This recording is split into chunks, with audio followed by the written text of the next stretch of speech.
the chapter 9 is the influence of Constantine. Chapter 10, the growth of Episcopacy. Chapter 11, the Ecumenical Councils.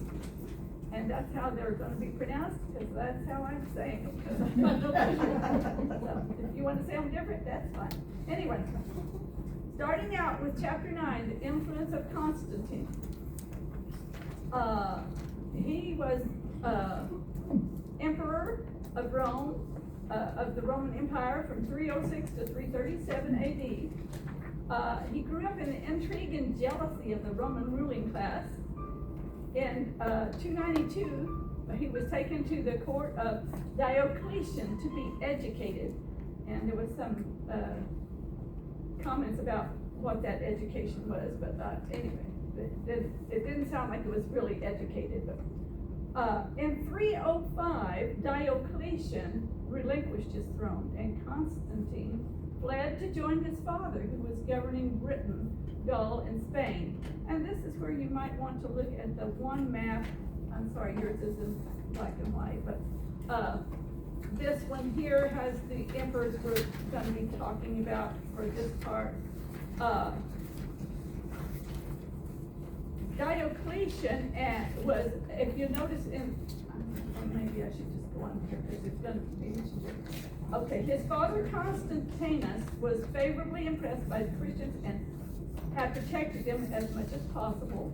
His mother Helena had espoused the Christian religion, so there's how Constantine is kind of connected to Christianity, and we'll find more later. At this time, there were 4 emperors: Diocletian, Maximian, Constantius, and Galerius. Diocletian and Maximian had the title Augusti, so that was they were the top ones. And Galerius and Constantius were Caesars under them. And if you look on the map, you notice that the first one, the district of Constantius as Caesar, was Britain and France, those areas. And Maximian was the Augustus in Italy and Spain and the northwestern part of Africa. Galerius was the Caesar in, looks like the Greece and Mesopotamian area, and Diocletian was the Augustus in Asia Minor and Palestine and Egypt area. Okay, so Diocletian and Galerius were in the eastern part, and Constantius and Maximian were in the western part. Well, in the eastern part, Diocletian, at the instigation of Galerius, had issued decrees against Christians, and in the east there was much turmoil. Constantius and Galerius were Caesars. Constantius had not carried out the decrees against Christians in the west, and they had peace and prosperity. So when Diocletian and Maximian,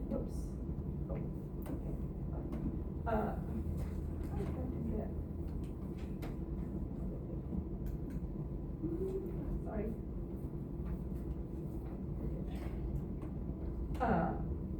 When Diocletian and Maximian abdicated in 305, means they gave up their throne. I'm not sure why, if they died or what happened to them.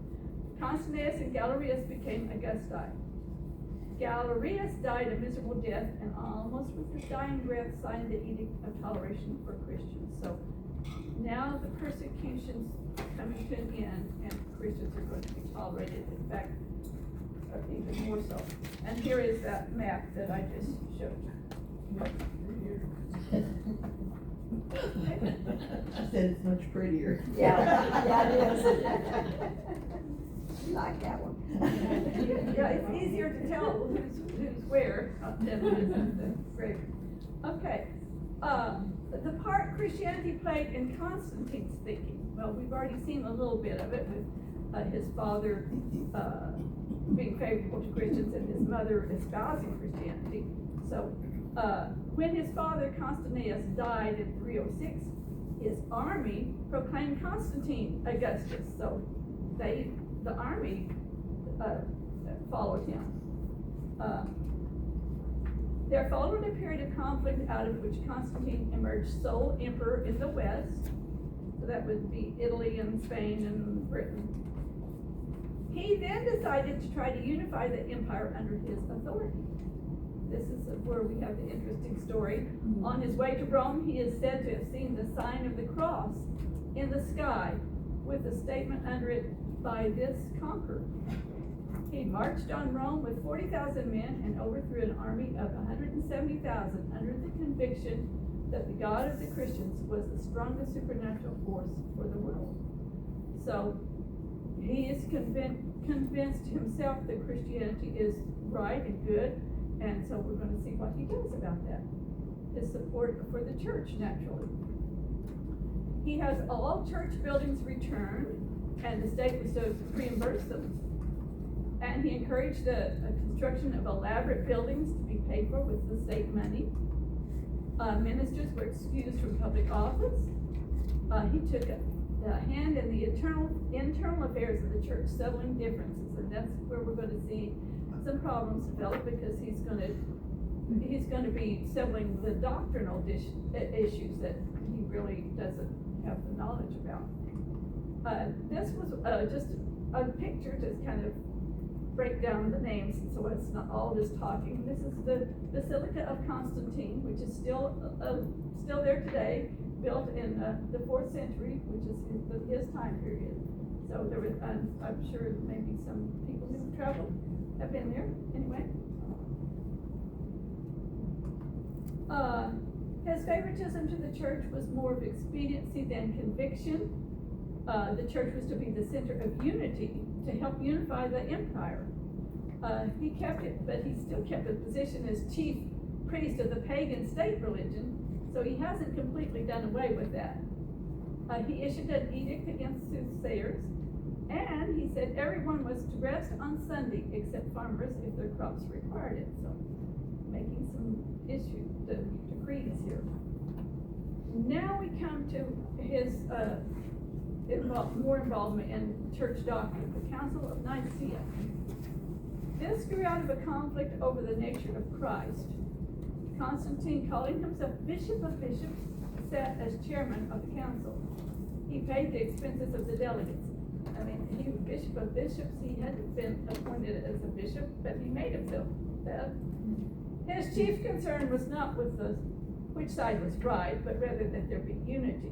Christianity was to be a unifying force, then the church had to be unified. Yes. Can I ask a question? Yes. You may not have the answer. I may not. Was the Catholic Church founded at this time? No. It was not? No, we're not to that point yet. Okay. That'll be quite a bit later. Anyway, under persecution, the fine points of theology were not a chief concern of the church. After the persecution ceased, these fine points came to the front. Strong feelings developed over small differences.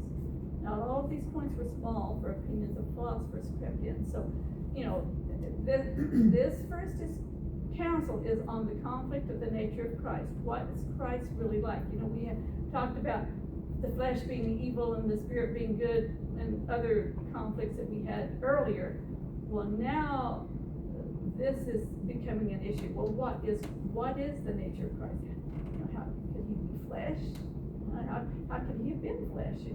If flesh is evil. So all these things are philosophies coming in. So they needed to study the scriptures carefully to separate truth from opinions. And we talked about how the canon was developed, and they had worked through that and figured out which ones were really true from God and which ones were man-made books. So they already had a collection of what really was truth, and they should have been studying those more. Okay, the question is the relationship of Christ to God the Father. Earlier teachers had taken for granted the divinity of Christ without attempting to explain it. Justin had said that Christ was simply an attribute of God, the reason or wisdom that had proceeded from the Father and an act by his will. I really don't know if I agree with that or not, but anyway, Tertullian had taught the unity of essence in the three personalities of the Godhead. And my point is, we don't know all these answers, and and trying to figure them all out led to a lot of conflicts. You may have strong opinions on this issue, and you may not, but anyway, well, differences of opinion, this is what, Brother Mattox said, differences of opinion can exist in the church without disrupting fellowship. It is necessary that someone make an issue of a point for difficulties to arise. We really don't, how can we finite human beings understand God? You know, but that's what happens. They try to figure out, well, okay, and this one thinks God and Christ are this way, and this one thinks they're a different way, and we make a big issue out of it. The truth of the matter is, none of us really know, so it really, as my opinion, it really shouldn't be that shouldn't be a big issue unless it causes us to develop other things, which we're gonna find out it did, because they made an issue out of it. They had to make up things to make it make sense to them. Anyway, this is what happened in Alexandria, and Alexander, the bishop of Alexandria, preached a sermon on the unity of the Trinity. Arius, one of the elders, which according to already tradition, the elders were under the bishops, but he was a popular preacher, and he took issue with the sermon. Oh, and there's Alexandria, and then there's going to be a council in Nicaea, so I just put that so you can see where they were at. Okay, this is the disagreement. Arius, and this doesn't make sense to me really, but Arius said that Alexander did not make enough distinction between God the Father and Jesus, and that his views made 3 gods instead of 1. On the other hand, Alexander accused Arius of denying that Christ was divine and called a synod to consider the matter. Alexander in the synod said that God and the Son have always been. The Son is unbegotten. The Son proceeds from God. Well, unbegotten, that doesn't match up with John 3:16. So, anyway, Arius and his followers said that Christ is above man but below God. That Christ existed long before the world, but not eternally as the Father has. Christ was of a different essence from the Father. The Son is not begotten nor in any way unbegotten. It does not derive his substance from any matter, by his own will and counsel has subsisted before time as perfect God, only begotten and unchangeable. Existed not before he was begotten, or created, or purposed, or established, for he was not unbegotten. The Son had a beginning. I don't know about you, but that makes the whole point more confusing to me. Anyway, that's what they were discussing, and they were very heated in their opinions of it. So, yes. Christ was with God in the beginning. He created with it. Yeah. Yes, so we are seeing some errors in what they're saying already. Yes, Ruth? I'm not sure I know what begotten. I thought I knew what begotten meant, and now I've decided I don't know. I don't know exactly what they were meaning by it, but we've gotten too much to deal with to figure it out, so we're moving on. Okay, now we have Constantine's solution to all this. The differences of opinion caused so much dissension that Constantine wrote letters requiring the 2 parties to come to an understanding. Think that worked? Nope. When the letters did not bring unity, Constantine called the First General Council. 318 bishops assembled. All their wants were supplied by Constantine. His keynote address exhorted them to unanimity and concord, and I thought this was really pretty right on. I don't know. The gospel, the apostolic writings, and ancient prophecies clearly teach us what we are to believe concerning the divine nature. Let then all contingent disputation be set aside, and let us seek in the divinely inspired word the solution to all doubtful topics. That sounded pretty good. Okay, so in conclusion to this, a creed was drawn up. All but 6 of the 318 agreed. Arius was excommunicated. Only 2 bishops continued with him. The final form of the creed was adopted with unanimous consent. And this is what the creed said. We believe in one God, the Father Almighty, maker of heaven and earth, of all things visible and invisible. I agree with that. And in one Lord Jesus Christ, the only Son of God, begotten from the Father before all ages, God from God, light from light, true God from true God, begotten, not made, of the same essence as the Father. So through him all things were made for us, and for our salvation he came down from heaven. He became incarnate by the Holy Spirit and the Virgin Mary, and was made human. He was crucified for us under Pontius Pilate. He suffered and was buried.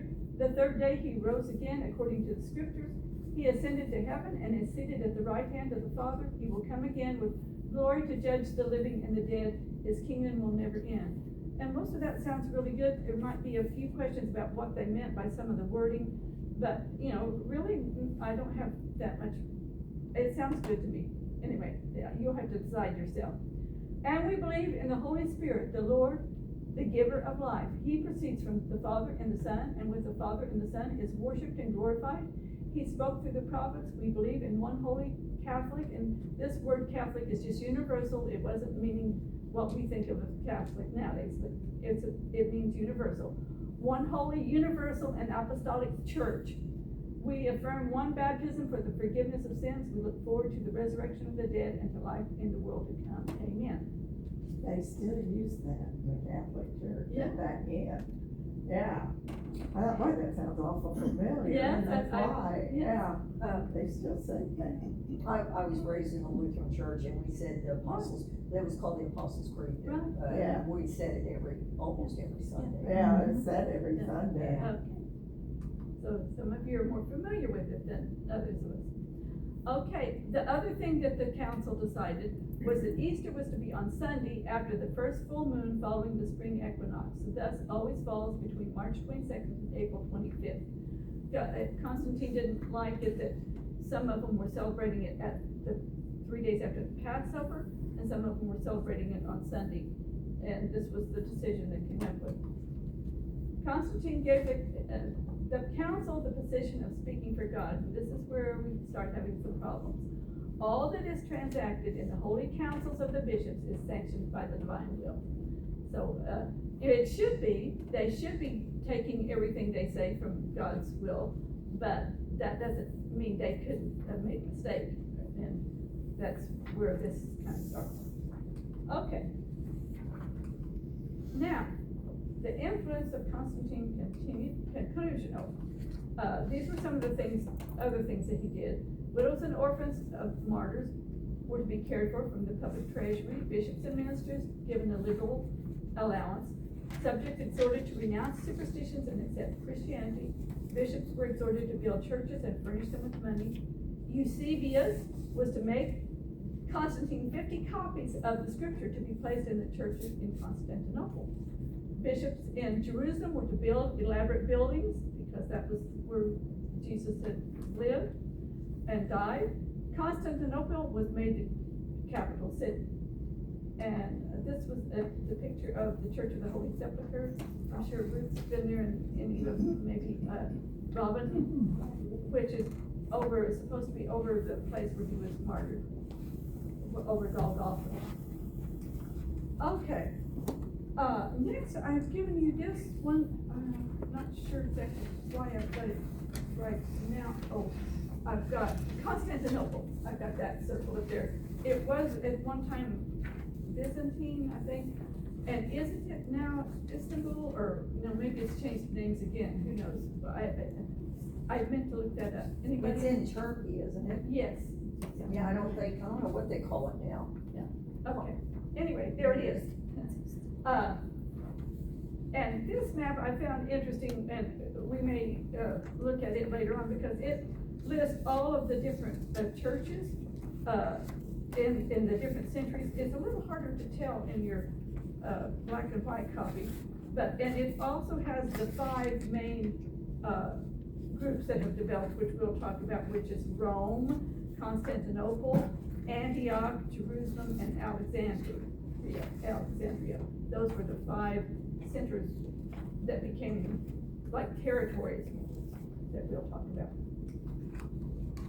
Out of respect for Constantine, for his favors, the church began to rely upon the head of the state, the emperor, for its organization and authority. The leaders seemed too concerned with present problems to see the danger in these developments. So they, instead of being churches and being local governed like bishops and elders, bishops and deacons, they look to the head of the state for their answers. Okay, that's chapter 9, and we're ready for chapter 10. The growth of Episcopacy, which is this chart here. We'll talk about it in a couple of different ways. First of all, what is Episcopacy? It's a government, this was just a dictionary definition on the computer. Government of the church by bishops or by a hierarchy. And that was first known use was in the 17th century. So even though we're talking about it back here in the 4th century, that word itself was not used till the 17th century. It came from ecclesiastical pattern of prelacy. And I thought, well, what's that? So that's the medieval, the civil dignitaries placed before in esteem. So like the laity and the clergy type things coming about here. So that's what those words mean in the 17th century. It's just now starting to develop back here in the 4th century, the Episcopacy. They didn't call it that in the 4th century, but that's what historians call it now that they look back on it. I hope that makes sense. Okay, the note on the church government, and we've talked about this several times, the New Testament has bishops and elders as saying. Paul uses the terms interchangeably when describing the church leaders in Titus and in Acts, and then Peter uses the same terms to describe bishop and elder in 1 Peter 5. So those are the scriptures that I think Jan gave us, and probably Ruth too. All right, now we're going to look at this chart. This is pretty much what Jan covered last week. The chronological development, the growth of episcopacy. We discussed this last week, how the monarchical bishops came into existence. That means one bishop over everybody else. First of all, it was like in Titus and Acts and 1 Peter, the bishops and elders the same. Then we started with the chairman of elders, became known as the bishop. Then the bishop elevated himself in authority over the elders. Then each congregation had its own bishop over its elders and deacons. And then we had a city bishop who absorbed the function of the country bishops and took over their territory. And then there was interest in making a list of succession of bishops back to the apostles. I mean, they're already off base, so they've got to kind of cover themselves. Okay, if this is the bishop, then we should be able to trace him all the way back to the apostles. So they tried to make a list. And at the Council of Nicaea, Constantine called all 318 bishops as equal. So we have all these bishops over their territories, but at this point, they're all the same. So there's no one head over the whole hierarchy of the church, which is what was going to develop before we finish our lesson tonight. Is it? Whatever time it is. Do we know if these leaders were chosen by the individual congregations, or were they appointed by, how were they selected? I would assume that there was something to do with the local, but then it got to be where the bishops, the elders appointed the bishops, and then the bishops. I don't really know the exact order in that, but that's a good question.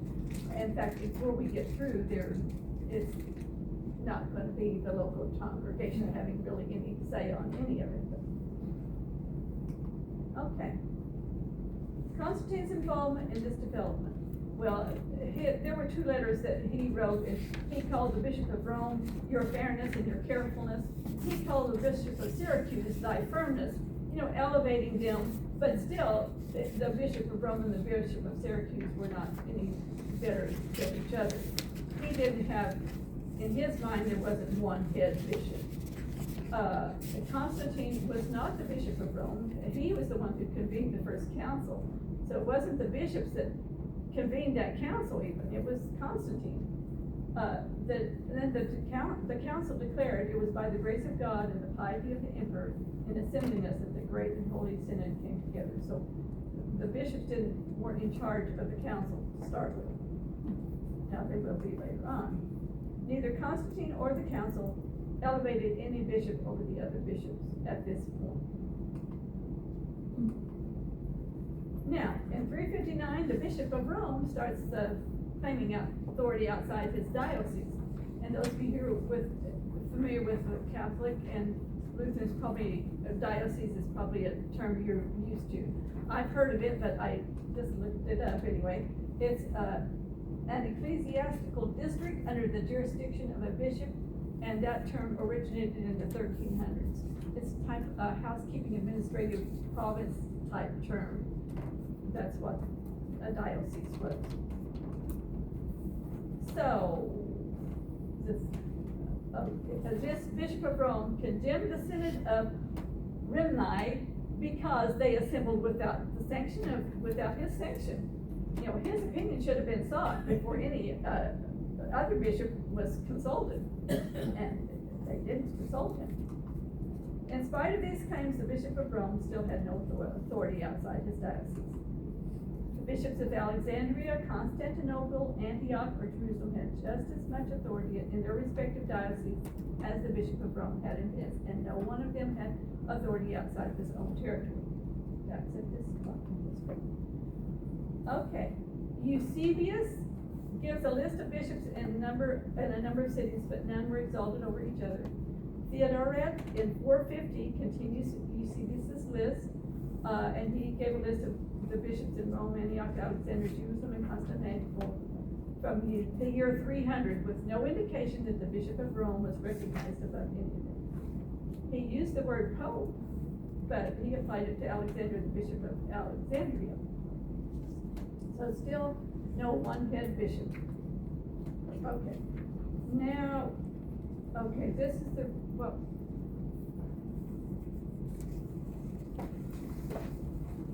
okay, I'm not sure what I'm doing. We're back to your chart here on the Episcopacy. And I think instead of going through each of these in order, I'm just going to go through the chart. There will be a few of them that we'll talk about more.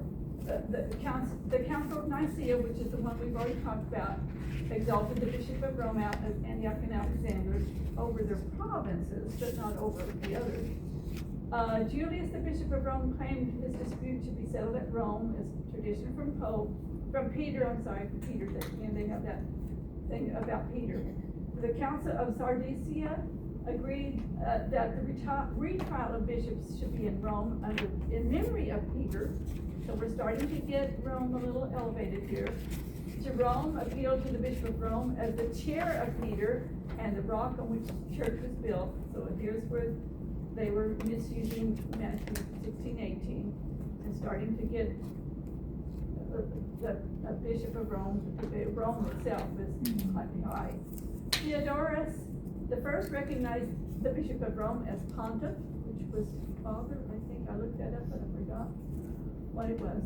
Council of Constantinople gave the Bishop of Constantinople control in the east. Now this is the one that's in 381. There's going to be several of those councils that are held. Valentinian, the emperor, backs decisions of the bishops of Rome affecting trials in the church. Bishop of Rome tells African bishops nothing to be settled or taught without the authority of the see, calling himself the see. The African bishops didn't like that. They rejected his interference. Valentinian III decreed in favor of Roman bishops universal authority by merit of Peter and Rome. And in 451, the Council of Chalcedon gave the Bishop of Constantinople authority in the east. So we're still back and forth without any real decision on this. The five prominent leaders, Rome, Alexandria, Antioch, Constantinople, and Jerusalem, are now to Rome and Constantinople. So we're going to have a battle of the bishops. The ones in Rome and the ones in Constantinople. From the Council of Nicaea, the organization of the church began to parallel Constantine's organization of the Roman government. The patriarchs were given territory identical to that of the provincial governors, then developed church positions equaling the lower offices in the imperial administration. Then it was natural for the organization to select someone to stand like the emperor as universal head of the church. So here's how the church now is beginning to be patterned after the Roman system. Rome and Constantinople, although equal in authority, began to vie for universal head. And this is the chart over here. Rome, it was a capital city of the world for a long time. It had a reputation, the church in Rome, not the city of Rome, the church in Rome had a reputation in areas of benevolence and sound doctrine. For years, during the persecutions, they were ones that people looked to. And then there was this tradition that developed that Peter and Paul had founded the church in Rome and were martyred there. And of course, we talked about how that really wasn't true. The idea that Peter was the first bishop of Rome, Matthew 16:18 used to identify Peter as the foundation of the church, which it was, Jesus is the foundation of the church, not Peter. But the church in Rome was a mother of much missionary activity. And the emperors considered the bishop of Rome successor of Peter with the powers of Christ and more powers of Christ even. Constantinople, on the other hand, in 527, Justina, whoever he is, gave the bishop of Constantinople the title Ecumenical Patriarch. Succeeding bishops tried to hold on to this title, and John the Faster in 588 claimed to be world bishop, and that this honor belonged only to Constantinople. So who's going to win? Of course we know. The Roman bishops is now considered to be a successor of Peter and vice-regent of God. In times of danger, the church has sought a closer fellowship with Rome, taking the lead against heresy. The Roman bishop wrote letters to promote unity among the churches, resulting that his advice became authority to creed. So it started out as just advice, but it became, okay, if the Church of Rome said it, then this is it. It's got to be this way. As the barbarian invasions began, we're now getting to the end of the Roman Empire, and we're going to have some other emperors, dynasties, but they're barbarians and invade, and imperial administration is breaking down. The Roman bishop takes over, so it's not so much a head of the emperor in Rome as it's going to be the bishop. African churches were oppressed by Vandals, and they looked to Rome for guidance. Eastern churches sought her approval but denied her authority. So the Eastern churches would have been more with Constantinople because it's over in their area. So, but still, Rome had quite a bit of influence. Okay, and then there's two prominent Roman bishops that just kind of sealed it all. Leo the First, called Leo the Great, served as Bishop of Rome in 440 to 460. He stressed Roman supremacy on the basis of apostolic succession, taught that the Lord held the Roman bishops responsible for the care of all the churches, and that other bishops were assistants to the Roman bishop in administration but could not share his authority. And there was another bishop between him, but Leo became the first pope. Then Gregory the First, the Great, this is about 100 years later, a little over 100 years later, served as Bishop of Rome 590 to 604. The primacy of Peter and the Roman bishops as his successor and universal head of the church was definitely established. The Episcopal order of government secured the submission of worshipers to a system of priesthood. So here's where the Catholic Church is finally in charge, around this area of time here, 590 to 604. The pattern set by paganism that priests were representatives of the gods and the emperor high priest had become customary in the church. The New Testament teaching that man may approach God directly was destroyed. The New Testament arrangement consisting of a plurality of bishops in each congregation was forsaken. So that's chapter 10. Chapter 11, the Ecumenical Councils. And there are 7 of those. Ecumenical meaning universal or worldwide in extent. And you have a chart on that, and I've listed 7, and then I put an 8th one down at the bottom because it's one I want to discuss. But ecumenical, as far as universal or worldwide, really there's only 7, and there's some discussion. Some count Constantine in 869 as an 8th, which I put down, and some do not count any after the Council of Chalcedon because of the influence of the Pope. Roman Catholics claim that Pope in council guarantees them ecumenical and count 12 more. So anyway, this is the history that we're gonna go through. The Bible is the inspired revelation from God. Councils are subject to error, being human. This is what Mattox was saying, pointing out to us. Since the apostles, no man or group of men have been given the right to speak for God. Roman theologians maintain that the church as an organization does have the right to speak for God and that the bishops in council cannot err. About that, you can't make a mistake. The decision as to where final authority resides constitutes a vital difference between Romanism and undenominational Christianity. So this is where we really get the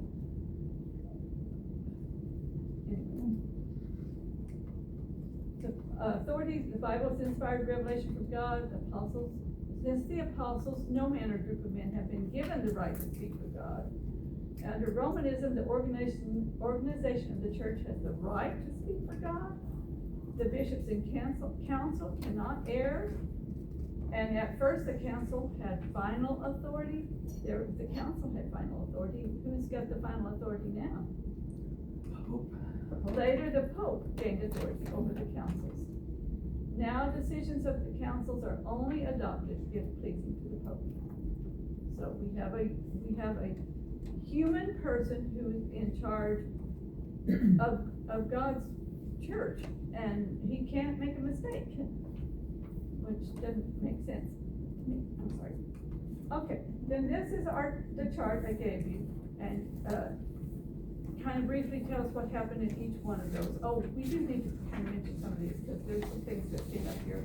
Of course, the Council of Nicaea we've already discussed.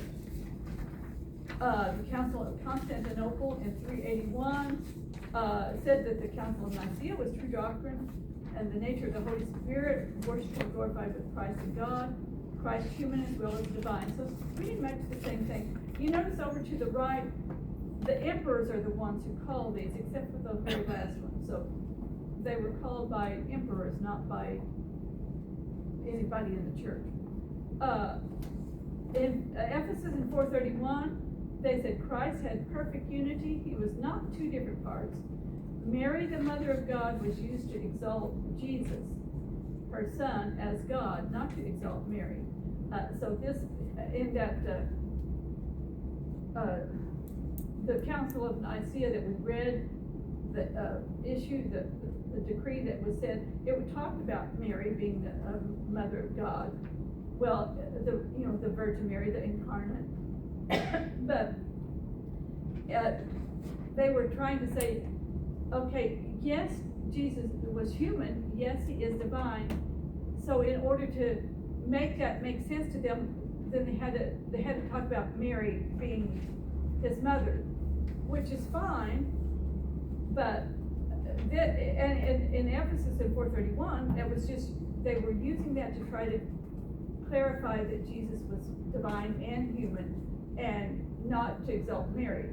That wasn't the purpose. But then you notice in the next one in Chalcedon in 451, Christ is complete in Godhead and manhood, So, you know, even though they talked about this back in the council in 325, they're still discussing it. They still have not really, and, you know, and like, to me, my opinion is, it's God.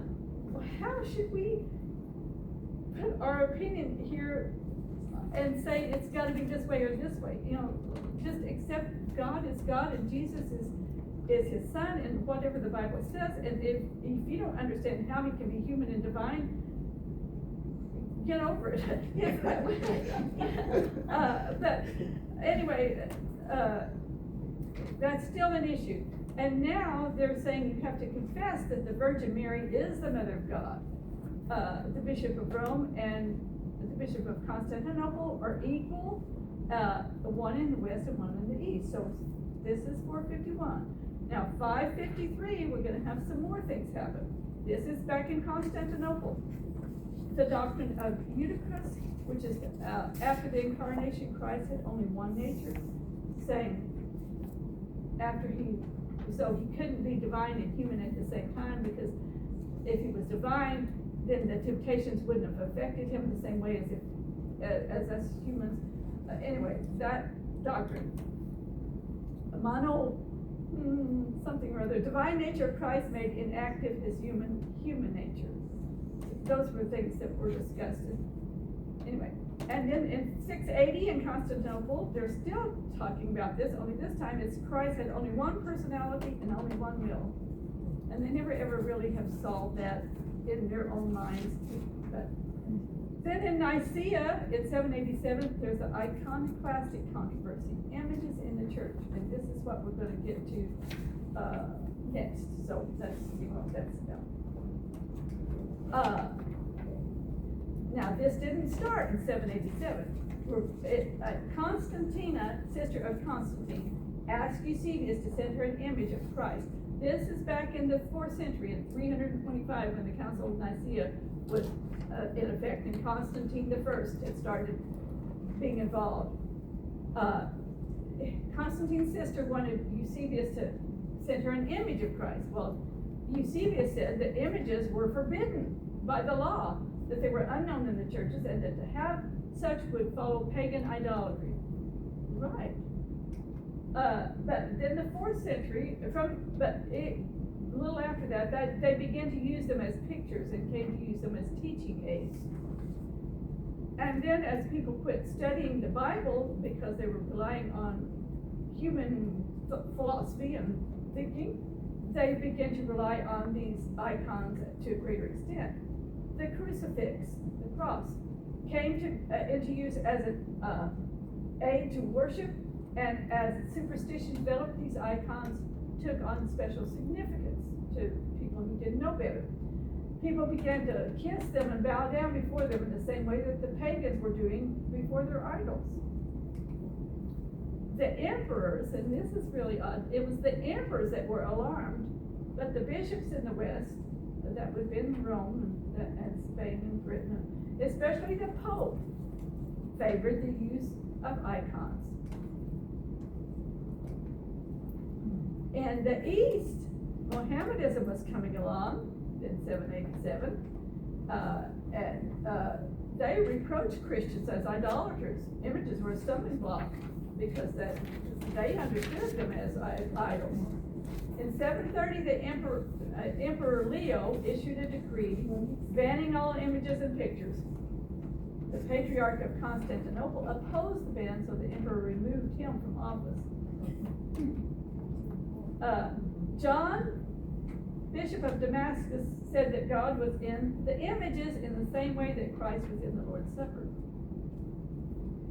He believed the common people could not visualize Christ apart from a material representation. So this is where, they didn't study, and the people didn't read, and they relied on somebody higher, and the higher up people felt like everybody else was too ignorant to understand. Well, teach them, that that's what God told Moses in the Old Testament. They were to teach the people, the priests, that was their job. I was just gonna say, part of the problem too was the people were very poor, they were uneducated, they could not read. Yeah. And so they relied on, you know, the higher ups, Right. because they had money, they were educated a little bit. And I think that that was a big part of the problem too, because they had to believe what they were told. Yeah, yeah. And instead of the leaders being leaders and helping to teach them, they just left them in their ignorance and. Well, it was a manipulation to kind Yeah. of keep them in their place, I think. Anyway, it could It have was, they were not allowed to learn to read. Right. Yeah, And at that time, they were kept in poverty. So much of the money went to Rome that the pagans, they call them, or the underlings, weren't allowed to learn that way. no, that's Only the Pope could not sin. And then the priests, you know, they were just wherever they were, according to the. they had to, the diocese, they had to listen to them. If anybody is interested in, I love historical things, but if you read the story of the Borgias, they were Catholics, and I believe they were one of, maybe more than one, let's hope. And, I mean, it was horrendous what they did. Do you know what time period that was? I don't, but I will check, because I think I still have the book. Okay. Well, we'll go through, we're still continuing in time, but this is about the end of the time that we'll have. The emperor by imperial edict cleared the churches in the east of images. The Pope in 731 excommunicated the emperor and all who would restore the images. The council in 754 condemned images, but the Pope rejected the council. Constantine the sixth restored the images, but said worship should only be given to God, not the images. And again, this is an emperor, not a bishop. In 869, and this is gonna be the last one on your chart, the Council of Constantinople decreed not only that the images should be worshipped, but they should be worshipped with the same honor as the books of the Holy Gospel. So, now it's from not having them to, having them and worshiping them. Okay. The Ecumenical Councils were called by the Roman emperors, not the popes, were chiefly interested in the unity of the empire through directing the church, reflected confusion of trying to harmonize human